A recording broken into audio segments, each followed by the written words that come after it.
Hi guys, Android series के इस video में आज हम कंस्ट्रेंट लेआउट की बात करने वाले हैं। कंस्ट्रेंट लेआउट काफ़ी इंपॉर्टेंट है अगर आप एंड्रॉइड डेवलपमेंट करना चाहते हैं इन एक्सएमएल। सो कंस्ट्रेंट लेआउट जो है वो रिकमेंडेड है बाय गूगल, और आपने देखा भी होगा कि जब भी आप कोई भी लेआउट पेज बनाते हैं या कोई भी एक्टिविटी बनाते हैं, सबसे पहला जो पेरेंट लेआउट बन के आता है बाय डिफ़ॉल्ट होता है कंस्ट्रेंट लेआउट। सो कंस्ट्रेंट लेआउट इतना इंपॉर्टेंट क्यों है, इसका एडवांटेजेस क्या है दूसरे लेआउट्स के ऊपर, और हमें क्यों इसे यूज़ करना चाहिए और कैसे यूज़ करना चाहिए, सब कुछ इन डिटेल हम इस वीडियो में कवर करने वाले हैं। इस तरीके का डिटेल्ड इन्फॉर्मेशन आपको कोई भी दूसरे वीडियो में नहीं मिलेगा, so do watch this video till the end. So इससे पहले मैंने लीनियर लेआउट और रिलेटिव लेआउट पर भी वीडियो बनाया हुआ है, अगर आपने नहीं देखा है डू वॉच देम आउट, काफ़ी इन्फॉर्मेटिव है। सो हम कंस्ट्रेंट लेआउट की बात करते हैं। पहले हम समझते हैं कि हमें कंस्ट्रेंट लेआउट क्यों यूज़ करना है। रिलेटिव लेआउट में तो हमारा प्रॉब्लम जो है काफ़ी हद तक सॉल्व था, तो कंस्ट्रेंट लेआउट क्यों? तो सी, लीनियर लेआउट में प्रॉब्लम था कि वहाँ पर नेस्टिंग ऑफ लेआउट्स काफ़ी होती थी। रिलेटिव लेआउट में ये चीज़ काफ़ी हद तक कम हो गई। ओके, कंस्ट्रेंट लेआउट में ये चीज़ और भी कम हो गई, यानी कंस्ट्रेंट लेआउट में आपको लेआउट के अंदर लेआउट यूज़ करने की नौबत काफ़ी कम आएगी, तो नेस्टिंग ऑफ लेआउट्स काफ़ी हद तक कम हो जाता है। पर ये रिलेटिव लेआउट में भी नहीं होता था।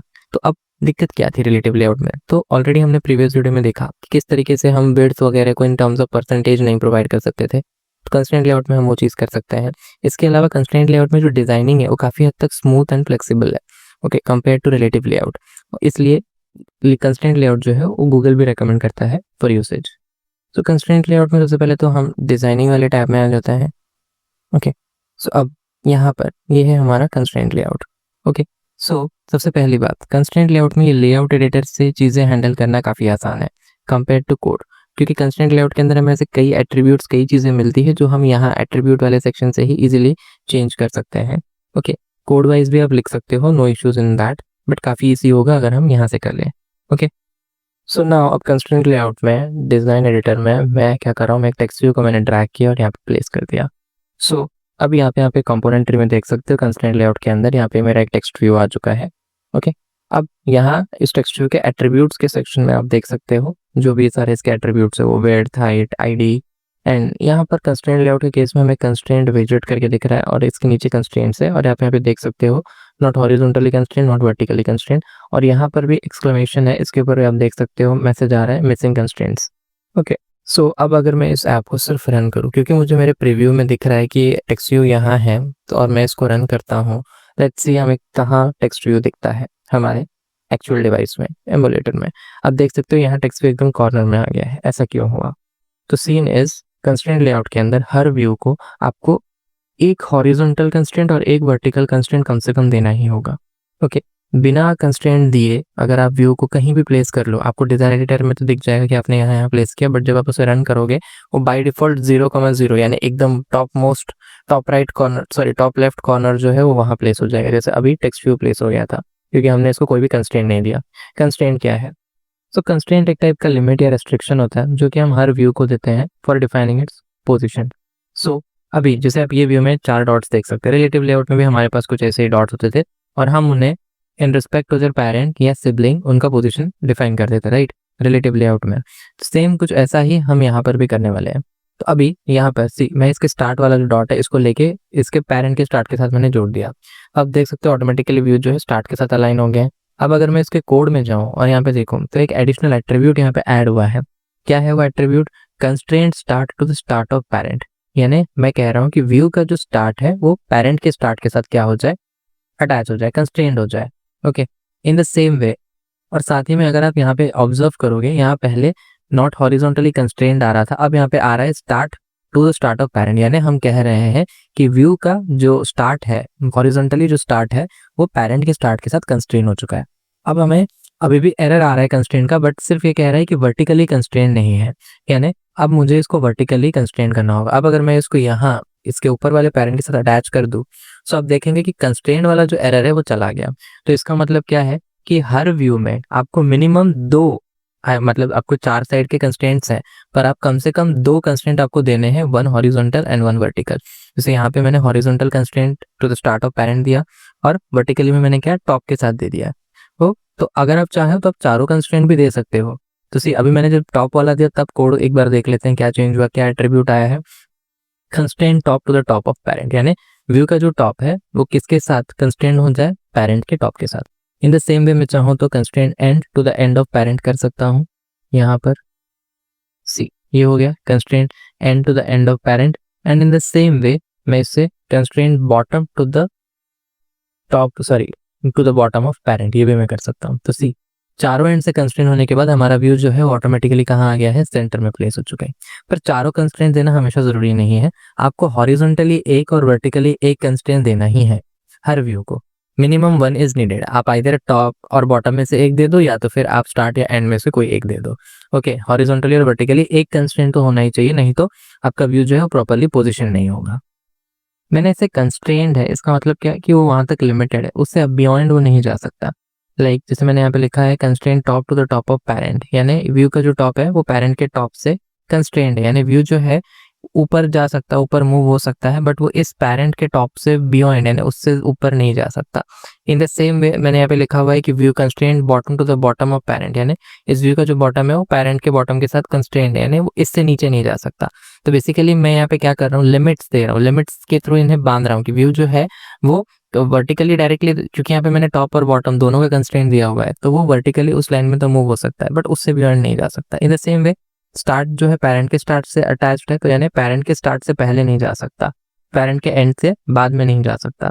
ओके, तो बेसिकली मैं व्यू को यहाँ पे क्या कर रहा हूँ, लिमिट्स दे रहा हूँ, इसलिए इस लेआउट का नाम जो है वो है कंस्ट्रेंट लेआउट। ओके, तो यहाँ पे सिर्फ पेरेंट्स के ही साथ नहीं, अगर आप चाहो तो इस तरीके का कंस्ट्रेंट आप सिबलिंग्स के भी साथ दे सकते हो, यानी अगर कोई दूसरा चाइल्ड है उसके साथ भी आप सीधा ये अटैच कर सकते हो। Okay, now this layout is somewhat similar to relative layout.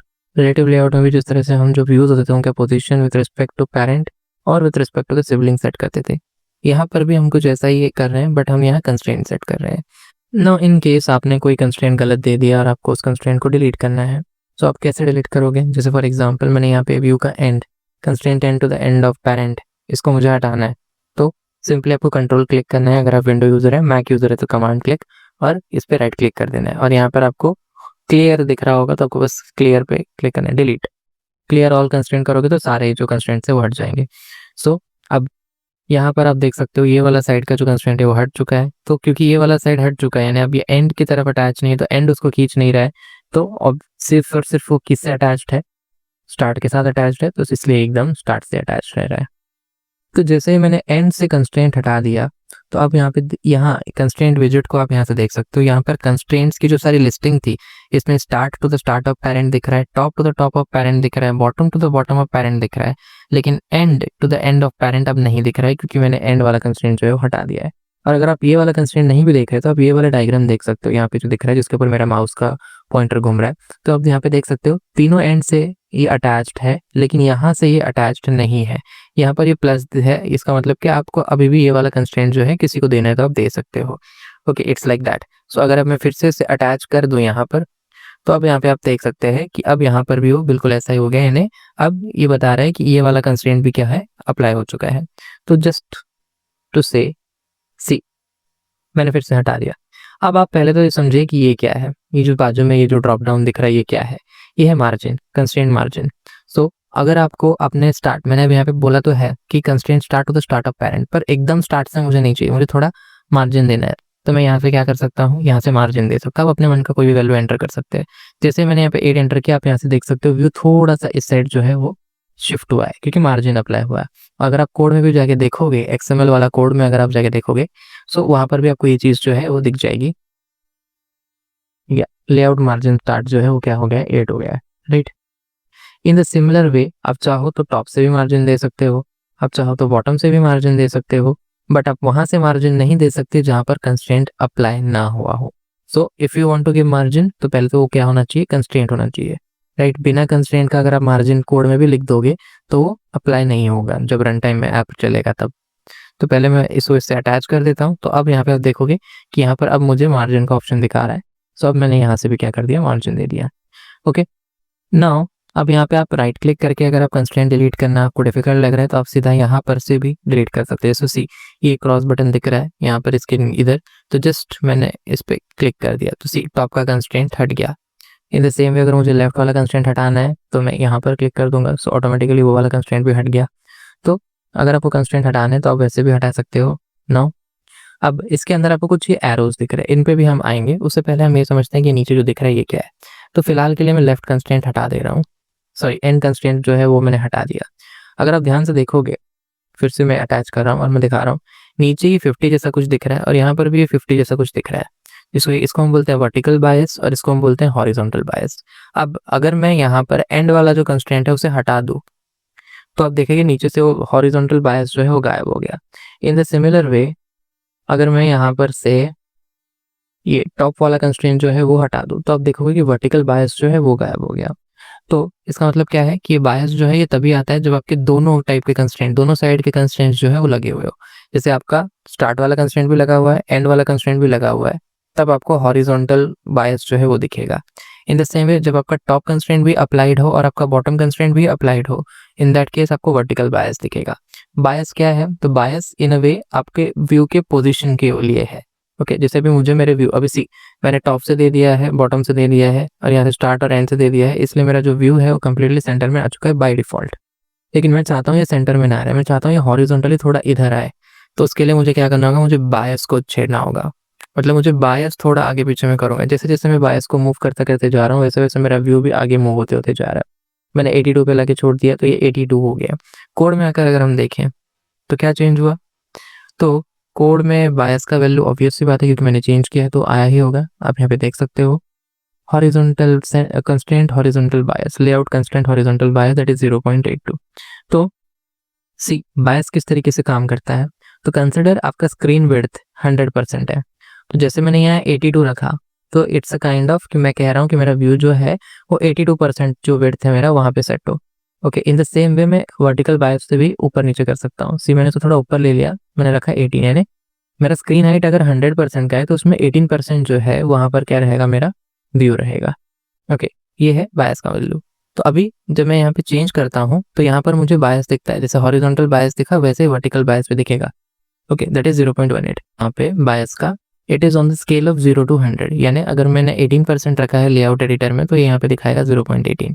अगर मैंने यहाँ पे लेआउट एडिटर में 20% रखा तो यहाँ पे दिखाएगा 0.2। इन द सेम वे यहाँ पर भी अगर मैंने हॉरिजॉन्टल बायस जो है वो रखा 10% तो यहाँ पे क्या दिखाएगा? 0.1। अगर मैंने हॉरिजॉन्टल बायस रखा 50% तो यहाँ पे दिखाएगा 0.5। तो ये स्केल जो है वो 0 से लेकर 100 तक का है, उस बेसिस पे यहाँ पे वैल्यू दिखती है। तो जो कुछ भी चेंज आप लेआउट एडिटर में करोगे, डिजाइन वाले इसमें करोगे, वो आपको ये एक्सएमएल कोड में दिखेगा ही दिखेगा। तो आपकी चॉइस है, आप चाहो तो आप डायरेक्टली यहाँ से लिख सकते हो या तो फिर आप वहाँ से चेंज करो, यहाँ पे रिफ्लेक्ट हो जाएगा। Whichever seems easy to you.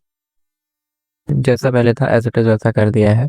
सो यहाँ पे अगर आप कोड सेक्शन में जाके एक चीज़ नोटिस करोगे तो ये कंस्ट्रेंट लेआउट के जितने भी एट्रीब्यूट्स हैं वो सारे ऐप के साथ आ रहे हैं, राइट। इसका मतलब क्या है? ये एंड्रॉयड के अंदर प्रोवाइड नहीं होता है, बल्कि ये एक थर्ड पार्टी के एक्सटेंशन से, सॉरी थर्ड पार्टी के एट्रीब्यूट्स है, राइट। इसलिए हम यहाँ पे ऐप एक्सटेंशन जो है वो यूज़ कर रहे हैं।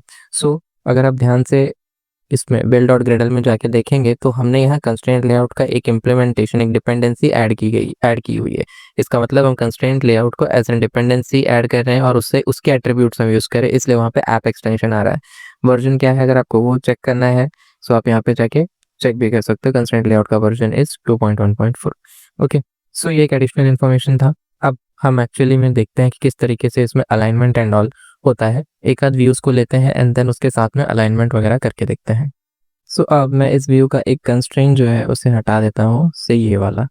ओके, सो अब ये थोड़ा यहाँ आ गया। अब मैं इसका हॉरिजॉन्टल बायस जो है इसको थोड़ा यहाँ से ये करता हूँ, बायस नहीं होगा, मार्जिन ऐड होगा, क्योंकि बायस के लिए हमें दोनों साइड से कंस्ट्रेंट्स चाहिए। ओके, सो अब मैं एक और टेक्स्ट व्यू यहाँ पे ला रहा हूँ। Okay, so as you can see इस पे तो कंस्ट्रेंट्स है बट इस पे कंस्ट्रेंट्स नहीं है, इसलिए हमें यहाँ पर ये एक्सक्लेमेशन सिंबल दे रहा है और ये कह रहा है कि मिसिंग कंस्ट्रेंट्स, तो आपको कंस्ट्रेंट्स देने होंगे। सो अब मैं इसके कंस्ट्रेंट किस तरह से दे रहा हूँ, जस्ट सी। अब मैं यहाँ पर इसका जो स्टार्ट है उसे मैं इसके साथ अटैच कर दे रहा हूँ। ओके, सो आप ऑटोमेटिकली यहाँ पर एट्रीब्यूट्स में जाके देख सकते हो कि इसका स्टार्ट जो है एक एट्रीब्यूट ये वाले टेक्स्ट व्यू के लिए, दूसरे वाले टेक्स्ट व्यू के लिए ऐड हुआ है। चाहिए तो हम टेक्स्ट बदल देते दोनों का ताकि कंफ्यूज ना हो। ये है फर्स्ट टेक्स्ट व्यू और ये है टेक्स्ट व्यू 2।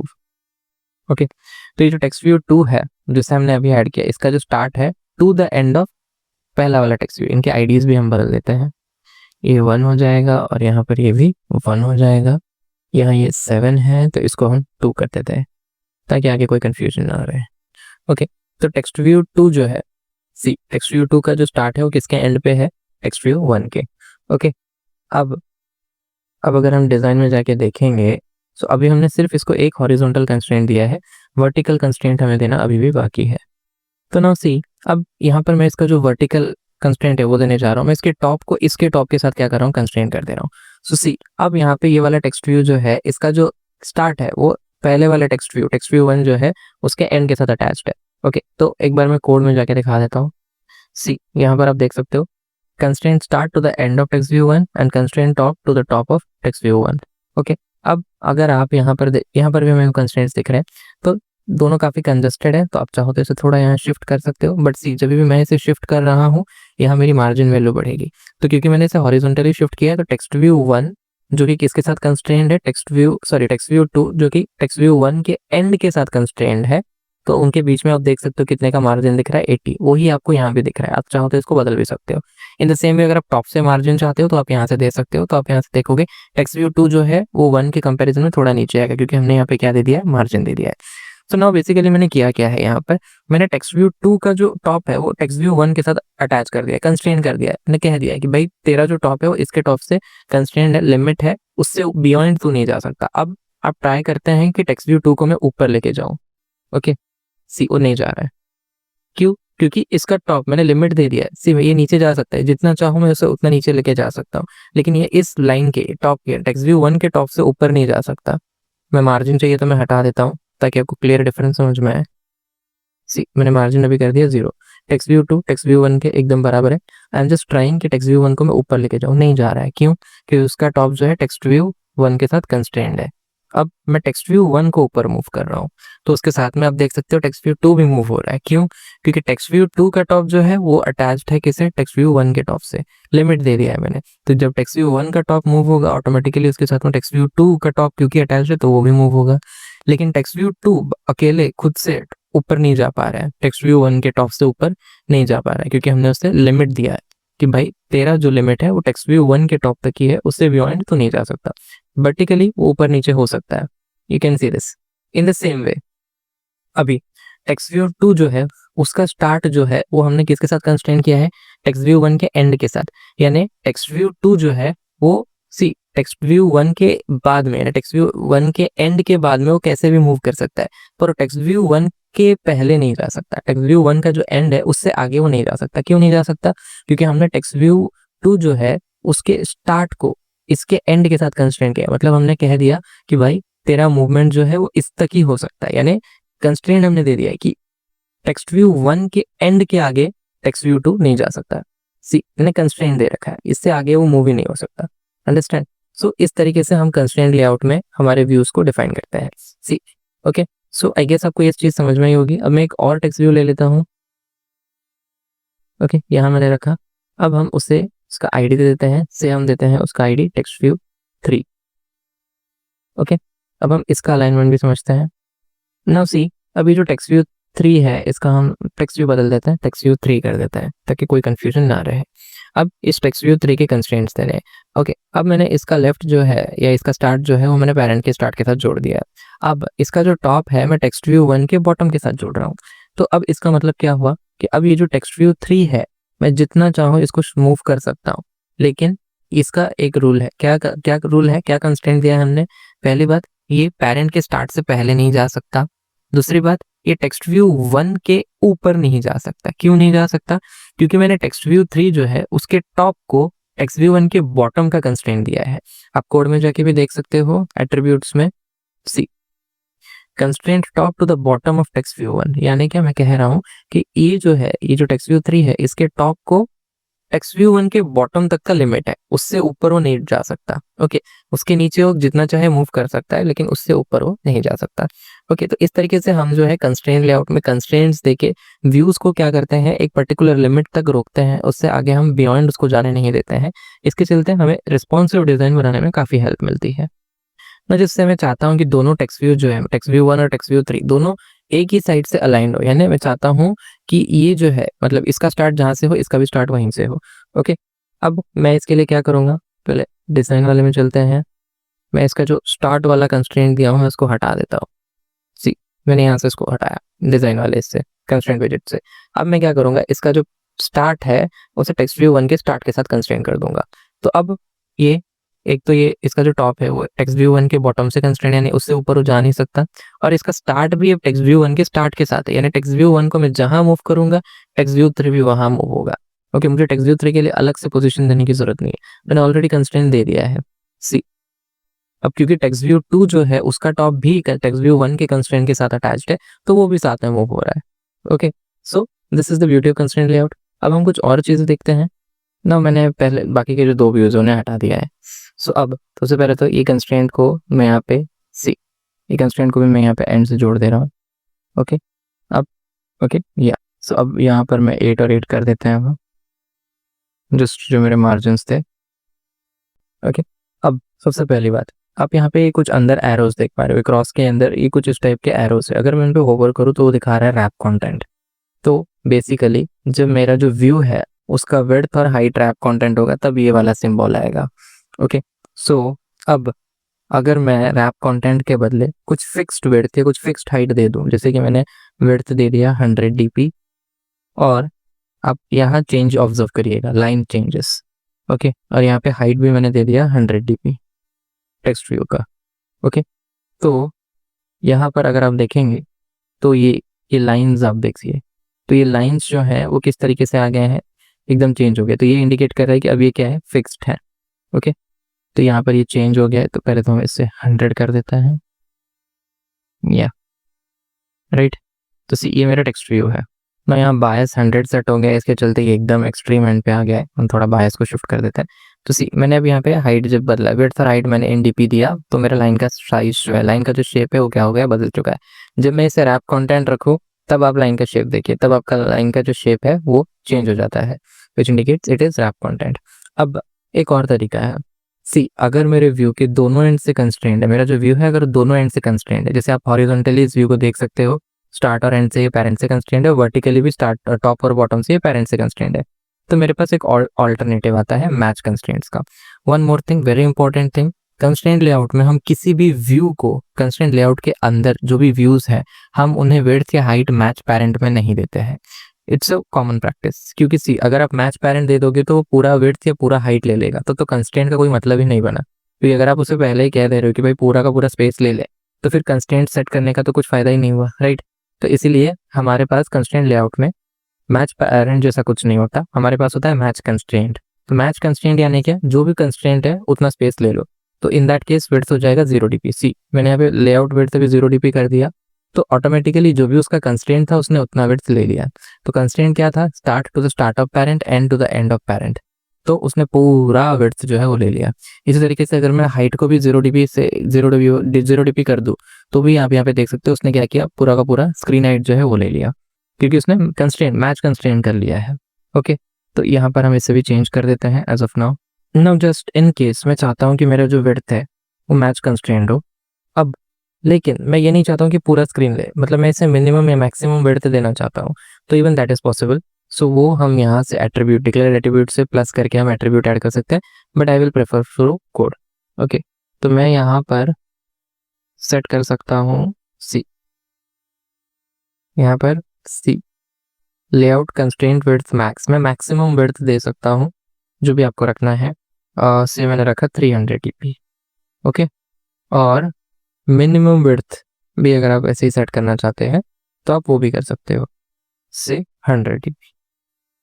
ओके ओके, तो आप यहाँ पे देख सकते हो कि कितना स्पेस है, तो ये maximum width as of now दिखा रहा है। ओके, सो अब लेकिन हाँ, मिन और मैक्स विड्थ सेट करने के लिए एक चीज़ हमेशा याद रखिएगा कि आपको लेआउट विड्थ को 0 dp पे रखना होगा, मैच कंस्ट्रेंट रखना होगा। अगर आप यहाँ रैप कंटेंट रखते हैं और उसके बाद में मिन और मैक्स विड्थ सेट करते हैं तो उसका इफेक्ट बिल्कुल भी नहीं दिखेगा। Just keep this thing in the mind.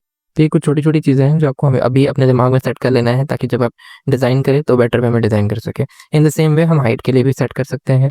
अगर आपको याद होगा तो मैंने आपको मेरे प्रीवियस रिलेटिव लेआउट वाली वीडियो में बताया था कि हम कंस्ट्रेंट लेआउट में जो व्यूज़ हैं उनका विड्थ या हाइट हम परसेंटेज में सेट कर सकते हैं। ओके, सो अब हम वो देख लेते हैं। तो सी, अगर आपको विड्थ या हाइट को परसेंटेज में सेट करना है तो सबसे पहले तो आपको जिसको भी परसेंटेज में सेट करना है आपको उसका वैल्यू 0 dp यानी मैच कंस्ट्रेंट पे रखना होगा। ओके, अब मैं एज ऑफ नाउ ये मेन और मैक्स वाला पार्ट है उसे हटा देता हूँ। ओके, तो I'm just typing over your percent. तो सी, अब मुझे यहाँ पे दिख रहा है constraint width percent, guide percent और हाइट परसेंट। तो मुझे विड्थ परसेंटेज में देना है सी, कितना परसेंट चाहिए मुझे विड्थ से, 70% चाहिए। ओके, सो मैं यहाँ पे दे देता हूँ 0.7। सी, आप देख सकते हो ये 70% का ऑलमोस्ट आ चुका है। अगर आपको लग रहा है कि नहीं ये नहीं है तो 50% देके देखते हैं। सी, अब ये और थोड़ा श्रिंक हो गया, 50% जितना वेट लग रहा है। ओके, ऐसे ही आप हाइट के लिए भी कर सकते हो। हाइट को उसके लिए आपको 0 dB पे सेट करना पड़ेगा। ओके, क्योंकि अभी मैच कंस्ट्रेंट है तो ऑब्वियस सी बात है, जब आप 0 dB करते हो तो by default it is match constraint. और मैच कंस्ट्रेंट, इसका कंस्ट्रेंट क्योंकि पेरेंट के साथ अटैच्ड है तो इसने पूरा का पूरा हाइट ले लिया है। ओके, सो अब हम यहाँ पे क्या करेंगे, height in terms of constraint देंगे, परसेंट देंगे। तो हाइट परसेंट, तो उससे मैंने दे दिया 0.5, यानी हाइट जितना भी है उसका 50%। ओके, तो हाइट का 50% जितना है वो आ गया पूरे टेक्स्ट व्यू के अंदर। ओके, तो इस तरीके से हम जो हाइट और विड्थ है कंस्ट्रेंट लेआउट में वो परसेंटेज के टर्म्स में दे सकते हैं, जो कि काफ़ी बेनिफिशियल है, ये हमें दूसरे लेआउट्स में नहीं मिलता। सो अब हम जैसे पहले था बिल्कुल वैसे रीसेट कर देते हैं चीज़ों को, रैप कंटेंट जैसा। Okay, mean max everything just reset, और यहाँ पर हम रैप कंटेंट कर देते हैं। ओके, अब हम कुछ और देखेंगे। तो सबसे पहले तो मैं डिज़ाइन वाले टैब में आ रहा हूँ। मैं ये वाला जो मेरा कंस्ट्रेंट है उसे मैं हटा रहा हूँ। सी, अब मैं इसको थोड़ा यहाँ प्लेस कर रहा हूँ। अब उसके बाद में मैं एक और टेक्स्ट व्यू यहाँ पे ऐड कर रहा हूँ। ओके, तो ये है मेरा टेक्स्ट व्यू 1 और ये है मेरा टेक्स्ट व्यू 2। ओके, तो इसका मैं आईडी पहले बदल दे रहा हूँ, टेक्स्ट व्यू 2 कर दे रहा हूँ। ओके, और यहाँ पर रिफैक्टर कर देना। अब सी, अब यहाँ पर मैं इसका स्टार्ट जो है इसके स्टार्ट के साथ जोड़ दे रहा हूँ। ओके, और इसका जो टॉप है मैं पेरेंट के टॉप के साथ जोड़ रहा हूँ। इसका जो एंड है इसे मैं पेरेंट के एंड के साथ जोड़ दे रहा हूँ। अब मुझे चाहिए कि इसका टॉप बिल्कुल इसके ही लेवल में है, एल से काफ़ी ऊपर चला जा रहा है। तो हम एक काम करते हैं, ये वाले के इसके टॉप को इसी टेक्स्ट व्यू 1 का जो टॉप है उसके साथ ही अटैच कर देते हैं। तो पहले हम इस पर क्लिक करते हैं। सी, ऊपर वाला कंस्ट्रेंट हमें हटा देना है, और अब हम उसके टॉप को लाके टेक्स्ट व्यू 1 के सी top to text view 1 top सी। तो अब टेक्स्ट व्यू जो है दूसरा वाला जो टेक्स्ट व्यू है इसका टॉप अब इसके साथ अटैच हो गया है। अब ये जो दूसरा टेक्स्ट व्यू है इसका अगर आप प्रॉपर्टी देखोगे इसका विड्थ जो है वो क्या है, रैप कंटेंट है। ओके, अब मैं इसके अंदर कुछ वैल्यूज ऐड करूंगा, कुछ टेक्स्ट ऐड करूंगा। तो हम टेक्स्ट वाले पार्ट में चलते हैं, यहाँ से हमारे लिए काफ़ी ईजी होगा। So just let me add some text. तो नाउ सी गाइस, ये जो सेकंड टेक्स्ट व्यू था मैंने इसका कंस्ट्रेंट स्टार्ट जो है to the end of text view 1 रखा है, यानी ये जो टेक्स्ट व्यू है इसका दूसरा वाला जो टेक्स्ट व्यू है इसका स्टार्ट जो है वो टेक्स्ट व्यू 1 के एंड पे है। यानी कायदे से ये वाला जो टेक्स्ट व्यू है जिसके अंदर बड़ा वाला टेक्स्ट है ये कभी पहले वाले टेक्स्ट व्यू से आगे आना ही नहीं चाहिए था, राइट? क्यों? क्योंकि कंस्ट्रेंट है, मैंने कंस्ट्रेंट दिया हुआ है कि इसका जो स्टार्ट है हमेशा इसके पहले वाले टेक्स्ट व्यू के एंड तक है, यानी उससे आगे कभी नहीं आ सकता। दूसरी चीज, इसका जो एंड है, दूसरा वाला जो टेक्स्ट व्यू है इसका जो एंड है वो पेरेंट के एंड के साथ अटैच्ड है, यानी कायदे से ये वाला जो टेक्स्ट व्यू है इसका कंटेंट कहाँ तक होना चाहिए, पेरेंट के एंड तक ही होना चाहिए। लेकिन आप यहाँ पे देख सकते हो कि इसका कंटेंट जो है वो क्या हो रहा है, ओवरफ्लो हो रहा है, राइट? तो ये जो है इसका जो पूरा कंटेंट है ये स्टार्ट से भी आगे आ रहा है, यहाँ पे एंड से भी ओवरफ्लो, करंटली आप देख सकते हो पूरा नहीं आ रहा है तो वो भी अंदर जो है क्या हो रहा है, शिफ्ट हो रहा है, राइट? तो ऐसे केसेस में कंस्ट्रेंट जो है वो ओबे नहीं हो रहा है। तो इन सच केस हमारे पास एक एट्रीब्यूट होता है, हम उसे ऐड करेंगे तो कंस्ट्रेंट अपने आप एप्लीकेबल हो जाएगा। तो लेआउट सी, यहाँ पर आपको दिख जाएगा, फाइन, ये लेआउट कंस्ट्रेंट विड्थ, ये एक बुलियन फ्लैग है, आइदर ट्रू या फॉल्स। तो जब ऐसा हो कि आपका कंस्ट्रेंट्स ओबे ना हो आप ये फ्लैग को सेट कर सकते हो। सी, मैंने आप इसको सेट कर दिया कंस्ट्रेंट विद ट्रू, यानी इसके चलते क्या हो गया कि जो भी विड्थ वाइज जो भी कंस्ट्रेंट है उसको ओबे करो, फॉलो करो, तो ऑटोमेटिकली उसने कंस्ट्रेंट जो है वो फॉलो करना शुरू किया और आप देख सकते हो कि टेक्स्ट व्यू जो है वो प्रॉपर्ली ऑर्गेनाइज हो गया। सेम इसी तरीके से अगर वर्टिकली भी आपको कोई इशू आ रहा है तो हमारे पास कंस्ट्रेंट विड्थ, कंस्ट्रेंट हाइट भी होता है, तो उसे आप सेट कर सकते हो। ओके, सो नाउ सी, अब मैं इसके बॉटम को टेक्स्ट व्यू 1 के बॉटम के साथ अटैच कर देता हूँ। तो अब आप यहाँ पे देख सकते हो कि टेक्स्ट व्यू 1 और ये जो दूसरा वाला टेक्स्ट है एक इस तरह से एकदम सेंटर्ड हो गया। टेक्स्ट व्यू 1 बिल्कुल सेंटर्ड है, क्यों? क्योंकि इसका टॉप भी इससे अटैच्ड है और इसका बॉटम भी इससे ही कंस्ट्रेंड है। ओके, सो अब ये वाले पार्ट को मैं हटा देता हूँ, ये वाले टेक्स्ट व्यू को। नाउ अब मैं डिज़ाइन में जाके एक बटन लेता हूँ। ओके, सो ये इज अ बटन। अब इस बटन के लेफ्ट को मैं इसके साथ अटैच कर कंस्ट्रेन कर रहा हूँ, बटन को मैं फिर भी थोड़ा यहाँ ही रखता हूँ। ओके, अब इसका जो बॉटम है मैं टेक्स्ट व्यू 1 के बॉटम के साथ कंस्ट्रेन कर रहा हूँ। ओके, सो अब अगर आप यहाँ पे आके देखेंगे तो दोनों में कोई डिफरेंस नहीं है, कुछ गलत नहीं है। यहाँ पे जो फर्स्ट जो बटन है उसका बॉटम जो है वो कंस्ट्रेंट है किसके साथ, टेक्स्ट व्यू 1 के साथ, राइट। और ये जो स्टार्ट है इसका, ये जो बटन का स्टार्ट है वो टेक्स्ट व्यू वन के एंड के साथ कंस्ट्रेंड है, राइट। तो अब आप यहाँ पे देख सकते हो कि मैंने बॉटम को बॉटम से कंस्ट्रेन किया है और सही भी है, लेकिन आप यहाँ पे देख सकते हो कि जो टेक्स्ट है वो काफी ऊपर आ रहा है, बटन का जो टेक्स्ट है वो थोड़ा ऊपर जा रहा है टेक्स्ट व्यू के टेक्स्ट से, दोनों एक लेवल में नहीं है। अब मैं चाहता हूँ कि मैं दोनों के टेक्स्ट को एक लेवल पे रखूँ, यानी बटन जो है वो मेरा थोड़ा नीचे आए, समझ रहे हो, मतलब बटन जो है, बटन का जो टेक्स्ट है उसके साथ मेरा टेक्स्ट व्यू वन का जो टेक्स्ट है वो अलाइन होना चाहिए। तो वो मैं कैसे करूँ? तो उसके लिए आपको बटन पे राइट क्लिक करना है, शो बेसलाइन में जाना है। अब ये शो बेसलाइन को यहाँ से आपको एक्सटेंड करके टेक्स्ट व्यू वन का जो बेसलाइन है उसके साथ आपको क्या कर देना है, अटैच कर देना है। क्या किया बेसिकली मैंने यहाँ पे, मैं चाहता था कि बटन का जो टेक्स्ट है उसका बॉटम और टेक्स्ट व्यू का जो टेक्स्ट है उसका बॉटम वो दोनों एक लाइन में आए। तो वो हम कैसे कंस्ट्रेन कर सकते हैं? बेस लाइन के थ्रू। तो जब मैं बटन का जो टेक्स्ट है उसका बेस लाइन को मैं टेक्स्ट व्यू वन के बेस लाइन के साथ जोड़ूंगा, तब ये दोनों क्या हो जाएंगे, कंस्ट्रेंट हो जाएंगे, और तब जो टेक्स्ट है दोनों एक लेवल पे आएंगे। अब आप देख सकते हो बटन का जो टेक्स्ट है वो और टेक्स्ट व्यू वन का जो टेक्स्ट है वो दोनों एक लेवल पे है। जब मैं सिर्फ बटन के बॉटम को कंस्ट्रेन कर रहा था टेक्स्ट व्यू वन के बॉटम के साथ, तो पूरा बटन का जो बॉटम है वो कंस्ट्रेन हो रहा था। तो बेस लाइन कंस्ट्रेन करने से क्या होता है, base line is like text का नीचे का लाइन, तो उसको जब हम दूसरे के टेक्स्ट के नीचे का लाइन के साथ कंस्ट्रेन करते हैं तो तब दोनों जो टेक्स्ट है वो एक लेवल पे आते हैं। ओके, सो आई गेस आपको बेस लाइन और बॉटम कंस्ट्रेंट में डिफरेंस जो है वो समझ में आया होगा यहाँ पर। तो ये भी हमें कई बार यूज करने की नौबत आती है फॉर लुकिंग अट्रैक्टिव, मतलब अट्रैक्टिव यूआई बनाने के लिए। Okay, so as you can see यहाँ पे मैंने सारी चीज़ें रीसेट कर दी है। सो अब हम देखेंगे किस तरीके से विड्थ और हाइट को हम in terms of aspect ratio दे सकते हैं। तो सी यहाँ पर अभी आप देखेंगे तो एज ऑफ नाउ मैं इस पर क्लिक करके रीसेट कर देता हूँ। या सो बाय डिफॉल्ट आपको लेआउट विड्थ और लेआउट हाइट दिख रहा होगा और यहाँ पे कुछ इस तरीके का कंस्ट्रेंट विजेट दिख रहा होगा। तो सी जैसे ही मैं विड्थ और हाइट को किसी एक को भी, तो मैं 0 dp पे यानी मैच कंस्ट्रेंट पे सेट करता हूँ, तो आपको यहाँ कॉर्नर में एक छोटा सा ट्राइंगल दिखेगा, इनकेस अगर आपको नहीं दिख रहा है। ये क्या है, टॉगल एस्पेक्ट रेशियो कंस्ट्रेंट, यानी आप क्या कर सकते हो, विड्थ और हाइट जो है in terms of aspect ratio दे सकते हो। मैं दोनों को पहले तो 0 dp में सेट कर रहा हूँ। अब मैं इस पर क्लिक करूंगा तो आप यहाँ पे देख सकते हो एस्पेक्ट रेशियो का एक टैब आ चुका है। इट इज़ 1:1, 1:2 यानी क्या, अगर आपका विड्थ 1 है तो आपका हाइट भी 1 होगा। तो इस हिसाब से ये टेक्स्ट व्यू जो है एज ऑफ नाउ दिख रहा है एकदम स्क्वायर शेप में। जब भी आप सेम वैल्यूज रखोगे विड्थ और हाइट की एस्पेक्ट रेशियो में तो ऑलवेज आपको क्या मिलेगा, स्क्वायर मिलेगा। ओके, सो मैं अगर यहाँ पर 5:5 रखूंगा, नॉट 51, 5, तो भी आपको ऐसा ही कुछ बॉक्स मिलेगा। अब आप चाहो तो अपने हिसाब से जो देना चाहे दे सकते हो। यहाँ पे वैल्यू से हमने दिया 16:9।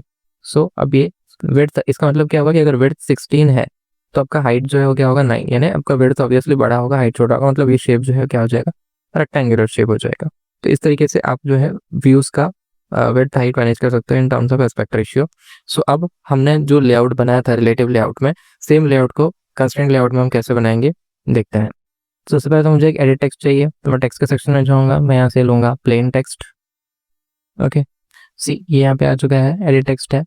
अब कंस्ट्रेंट आपको सेट करना है start to the start, and to the end of the parent and top to the top of the parent. Okay, अब आपको तीनों साइड से क्या करना होगा, मार्जिन सेट करना होगा। सो मैंने यहाँ से दे दिया 8, यहाँ से भी मैंने दे दिया 8 और यहाँ से भी मैंने दे देना है 8। ओके, अब मैं नहीं चाहता हूँ कि ये रैप कंटेंट रहे, मैं चाहता हूँ ये मैच कंस्ट्रेंट्स हो।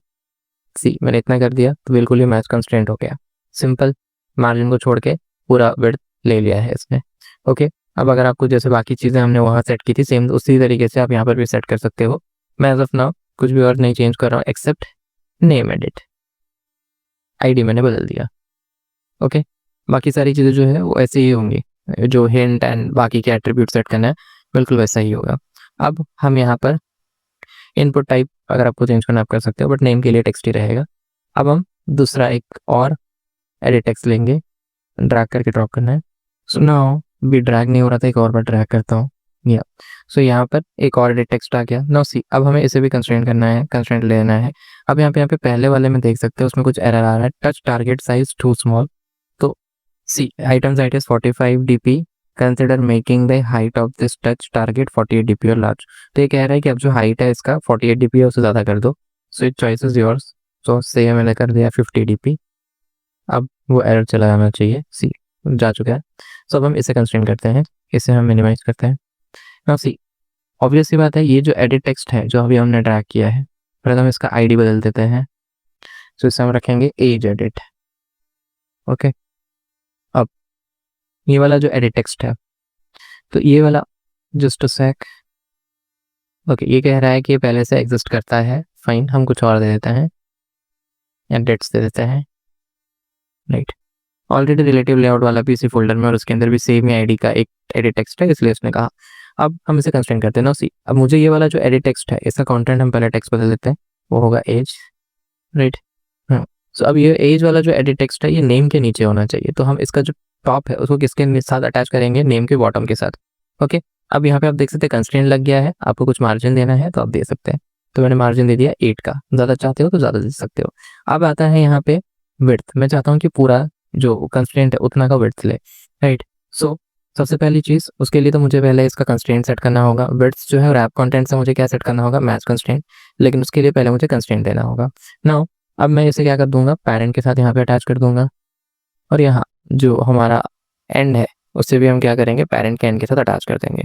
मार्जिन देना है, अब दे सकते हो, यहाँ से 8, यहाँ से भी 8, और ऊपर से भी मैंने 8 दिया था, ड्रैग एंड ड्रॉप में थोड़ा चेंज हो गया, सो 8 कर देते हैं, सी अब एकदम ही सही हो गया, एज एडिट टेक्स्ट आ चुका है, राइट। अब अगर आप पेरेंट को ना देना चाहो तो आप ये जो कंस्ट्रेंट है इसे इसके नेम के एंड से या नेम के स्टार्ट से भी अटैच कर सकते हो, जैसे एक बार हम वो भी ट्राई कर लेते हैं। सी ये जो एज का, सी मैं चाहता हूँ कि इसका स्टार्टिंग और इसका स्टार्टिंग बिल्कुल सेम हो, तो मैं क्या करूँगा, इसके स्टार्ट को इसके स्टार्ट के साथ अटैच करूँगा, सी वेरी सिंपल, राइट। अब इन द सेम वे यहाँ पर भी मार्जिन दे देते हैं 8 का। सी जब मैंने अब यहाँ पे मार्जिन 8 दिया तो सी अब ये नेम का जो मार्जिन है, थोड़ा जूम करता हूँ यहाँ पे, सी नेम यहाँ से शुरू हो रहा है, ओके, और अब पहले यहाँ पे मार्जिन कुछ नहीं था, 0 था, तो आप देख सकते हो एज वाला एडिट टेक्स्ट और नेम वाला एडिट टेक्स्ट एकदम एक ही लाइन से शुरू हो रहा है, एक ही जगह से अलाइंड है। और अब मैं आपको फिर से बता रहा हूँ कि इसका जो स्टार्ट है वो नेम के स्टार्ट के साथ कंस्ट्रेंड है। अब अगर मैं यहाँ पे मार्जिन देता हूँ 8, ये चलो थोड़ा ज़्यादा देके दिखाता हूँ 24, तो अब ये जो मार्जिन है ये कहाँ से लग रहा है, नेम के स्टार्ट से लग रहा है, ना कि पेरेंट के स्टार्ट से लग रहा है, क्योंकि कंस्ट्रेंट ये यहाँ से है। Okay, that's the difference that I wanted to show. और इन द सेम वे अब हम इसका जो एंड है उसे भी नेम का जो एंड है उसके साथ कंस्ट्रेंट कर देते हैं, सी। तो इसका क्या फ़ायदा होगा, इसका ये फ़ायदा होगा कि अब नेम अगर छोटा होगा तो एज एडिट टेक्स्ट भी छोटा हो जाएगा, अगर नेम बड़ा होगा तो एज एडिट टेक्स्ट भी बड़ा हो जाएगा, और क्योंकि इसका टॉप नेम के बॉटम में है, सो ऑलवेज ये एज वाला एडिट टेक्स्ट है ये नेम से नीचे ही रहेगा। ओके, सो अब हम हमारा जो 2 बटन है उन्हें लाते हैं, सो अब हम बटन्स लाते हैं, सी तो यहाँ पे बटन्स के सेक्शन में जाते हैं, और यहाँ पे मैंने सिंपली एक बटन को यहाँ पे ड्रैग किया है। नाउ ये जो बटन है इसका टॉप ऑब्वियसली बात है एज के नीचे रहने वाला है, तो इसे हम एज के top to the edge edits bottom, right, क्योंकि ये जो है एज के नीचे रहेगा। ओके, और मार्जिन हम यहाँ से देते हैं, से हम देते हैं 20 dp। ओके, सो हमारा बटन नहीं दिख रहा है, काफ़ी नीचे चला गया है। ओके, वैल्यू शायद 20 से ज़्यादा गया है, या वैल्यू 60-20 हो गया है, तो हमें सिर्फ 20 रखना है, 20, या सो अब आप बटन को देख सकते हो, उसका टॉप जो है एज के बॉटम से कंस्ट्रेंड है और मार्जिन कितना है, 20 का है। तो इसको हम जो है स्टार्ट के साथ अटैच कर देते हैं, कंस्ट्रेंड कर देते हैं, और स्टार्ट से भी हम कितने का मार्जिन रखते हैं, 8 का। ओके, अब हम लाते हैं हमारा दूसरा बटन। ओके, सो बाकी की चीज़ें आप बदल सकते हो, मैं यहाँ पे थोड़ा बहुत नाम एंड आईडी बदल देता हूँ। सो यहाँ पे आईडी हम दे देते हैं, हमारा होता है सबमिट बटन और क्लियर बटन, तो आईडी हम देते हैं सबमिट बीटीएंस, और टेक्स्ट भी हम दे देते हैं प्रीफैक्टर, टेक्स्ट हम दे देंगे submit, right. In the same वे ये वाला जो बटन है इसका आईडी हम बदल के रख देते हैं क्लियर बीटीएंस, एंड यहाँ पर बीटीएंस मैं इसलिए दे रहा हूँ क्योंकि हो सकता है पहले से बीटीएन हो। अब यहाँ पे हम टेक्स्ट देता है क्लियर, राइट। अब again the same way clear का जो टॉप है किसके साथ, एज के बॉटम के साथ कंस्ट्रेंट होगा। अब अगर कोड साइमल्टेनियसली देखना चाहते हो आप देख सकते हो, अगेन ऊपर से ये कंस्ट्रेंट हो चुका है इसलिए हमें ये वाला पार्ट दिख रहा है, ये वाला सेक्शन। अब हम यहाँ पे मार्जिन सेट कर सकते हैं, ऊपर से हमने कितना मार्जिन दिया था सबमिट बटन के लिए 20, तो इसके लिए भी सेम 20 दे देते हैं। ओके, और अब ये जो एंड है ये किसके साथ अटैच होना चाहिए, अभी उसी बात है पेरेंट के एंड के साथ, राइट। तो अब यहाँ से हमें कितना मार्जिन देना है, 8। बट हमारी नीड क्या थी, हमारी नीड थी कि हमारे जो दोनों बटन्स हैं वो इक्विवेलेंटली पूरे स्क्रीन को डिस्ट्रीब्यूट कर दें, राइट। यानी ये आधा लेना चाहिए, ये स्क्रीन का आधा लेना चाहिए। सो इसके लिए हम यहाँ पे सिंपली क्या कर सकते हैं, चेन यूज़ कर सकते हैं। चेन के बारे में हम नेक्स्ट वीडियो में देखेंगे, वो भी कंस्ट्रेंट लेआउट का ही एक बहुत इंपॉर्टेंट हिस्सा है। सो एज ऑफ नाउ मैं इन्हें दोनों को 50-50% विड्थ देना चाहता हूँ। सो उसके लिए हम क्या कर सकते हैं, हमारे एट्रीब्यूट्स लिख सकते हैं। तो सी सबसे पहले तो मैं विड्थ को 0 dp कर दूंगा, इट इज़ मैच कंस्ट्रेंट। और अब मैं यहाँ परसेंटेज में विड्थ दूंगा और मैं यहाँ पे दे दूंगा 0.5। सो अब पूरा 50% स्क्रीन का विड्थ जो है वो सबमिट बटन को मिल जाएगा। सेम चीज़ मैं क्लियर बटन के लिए करूँगा, इसका विड्थ को मैं 0 dp यानी मैच कंस्ट्रेंट पे सेट कर दूंगा। और उसके बाद में मैं सेम यही चीज़ यहाँ से कॉपी करके यहाँ पेस्ट कर देना है। सी तो अब आप यहाँ पे देख सकते हो कि दोनों जो है 50-50% ले चुके हैं। अब आपको यहाँ पे थोड़ा ज़्यादा ओवरलैपिंग दिख रहा होगा, ये बटन थोड़ा यहाँ आ रहा है, ये थोड़ा यहाँ आ रहा है। द रीज़न इज हमने साइड से क्या किया है, मार्जिन दिया हुआ है 8 का यहाँ से और यहाँ पर से भी 8 का। तो 50-50% देने के बावजूद भी हमारा विड्थ जो है, सी एक्चुअली जब मैं 50% कहता हूँ तो मैं पूरे स्क्रीन विड्थ का 50% कह रहा हूँ, राइट। तो ये जो सबमिट बटन है ये 50% से थोड़ा आगे गया है, क्यों? क्योंकि यहाँ से मैंने मार्जिन 8 का छोड़ा हुआ है। अगर मैं मार्जिन हटा दूँ तो ये एग्जैक्टली 50-50 में आके अटैच हो जाएंगे। ओके, तो एक बार हम वो भी देख लेते हैं, डिज़ाइन में जाते हैं और दोनों सबमिट और क्लियर बटन दोनों के ही जो लेफ्ट और राइट मार्जिन से उन्हें हटा देता है 0। और यहाँ ये जो कंस्ट्रेंट है क्लियर बटन है, इसका भी मार्जिन मैं यहाँ पे कर देता हूँ 0। नाउ सी अब आपको दोनों बटन एकदम इक्वली प्लेस दिख रहे हैं, राइट। पहले एक दूसरे के ऊपर आ रहे थे, क्यों आ रहे थे? क्योंकि हमने लेफ्ट और राइट से स्पेसिंग दी हुई थी, तो ऑब्वियस सी बात है थोड़ा एक्स्ट्रा लेफ्ट और एक्स्ट्रा राइट शिफ्ट हो रहे थे, इसके चलते एक दूसरे के ऊपर आ रहे थे। सो होप आपको समझ में आएगा कि कंस्ट्रेंट लेआउट में हम कितने फ्लेक्सिबली काम कर सकते हैं। ये तो एक बहुत ही सिंपल सा लेआउट था, ऐसे ही हमारे पास कई और कॉम्प्लेक्स लेआउट आ सकते हैं। सारे लेआउट्स के ही केस में हम कंस्ट्रेंट लेआउट को अगर हम यूज़ करते हैं सो हमारा जो काम है काफ़ी कन्वीनियंट एंड ईजी हो जाता है। आप इसकी फ्लेक्सिबिलिटी देख सकते हो। अभी तक हमने काफ़ी ऐसी चीज़ें देखी है जो कंस्ट्रेंट लेआउट में ही प्रोवाइडेड है, जो कि बाकी लेआउट्स में नहीं है। So that's the reason Google जो है वो भी कंस्ट्रेंट लेआउट रिकमेंड करता है अगर आप XML से UI डिज़ाइन कर रहे हो फॉर एंड्रॉइड। सो इस वीडियो में इतना ही। नेक्स्ट वीडियो में कंस्ट्रेंट वीडियो का पार्ट 2 जो है काफ़ी इंपॉर्टेंट होने वाला है। उसके अंदर हम कंस्ट्रेंट लेआउट के कुछ और एडवांस कॉन्सेप्ट्स देखेंगे, जैसे कि गाइडलाइंस हुआ, बैरियर हुआ या चेन्स हुआ। अब हम वहाँ पर ये भी देखेंगे कि किस तरीके से चेनिंग के हेल्प से हम इन दोनों बटन को इक्विडिस्टेंट कर सकते हैं। Okay, so that's it for today guys, thank you.